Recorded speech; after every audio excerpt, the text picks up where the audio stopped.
DPWH Secretary Vince Dizon has named the new Undersecretary for Convergence Projects and Technical Services, replacing Ari Perez, who resigned from the position. The department is also targeting to fill nearly 2,000 vacant positions in various regional offices. As part of the reforms, the Cadet Engineer program will also be revived to train and develop a new generation of engineers who will serve in the DPWH. This was the strong reminder of DPWH Secretary Vince Dizon to the officials and employees of the department. This is in line with the directive of President Ferdinand R. Marcos Jr. to strengthen reforms and hold accountable those allegedly involved in irregularities and flood control projects. According to the Secretary, it is important to remain faithful to their duties and continue providing honest and reliable service to the public.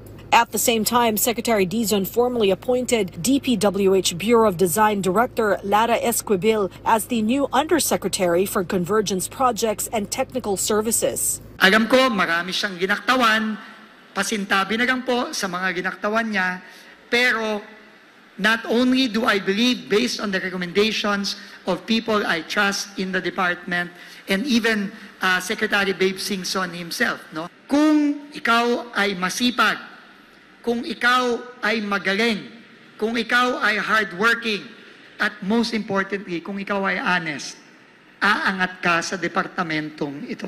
Esquivel will oversee all bureaus of the DPWH. She will also serve as the department's representative to the Philippine Accreditation Bureau Council, chairperson of the Central Office Bids and Awards Committee for Consultancy Services, and the chairperson of the DPWH Price Monitoring Committee. Esquivel began her career under the DPWH Cadet Engineering Program, an initiative that the department plans to revive to give new engineers the opportunity to serve in government. The said program was first launched in 2013. Meanwhile, the DPWH aims to fill nearly 2,000 vacant positions, most of which are in regional offices.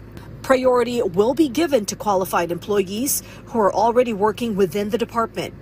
Unang-una, iangat muna natin ang mga deserving, honest, hardworking people already in DPWH. Kasama na po ang mga job order employees natin ngayon. Marami po dito, Engineer 2 to Engineer 5, at ito po lahat ay plantilla positions.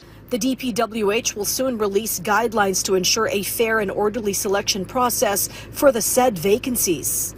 The Secretary also ordered the prompt and proper payment of wages to job order employees. Within 7 days, no, from cut-off, lahat po ng sweldo ay mababayaran. Walang labis, walang kulang. No, sinabihan ko na po ang OSEC na bantayan yan, at kung meron ditong mga hindi masesweldoan, sabihan niyo ako immediately. Meanwhile, important documents from various regional offices have been transferred to the DPWH Central Office in Manila. These include records related to flood control projects, part of the department's efforts to secure these files, while investigations into alleged project irregularities are ongoing. This is Sharms Espina from the National TV Network for a new and better Philippines.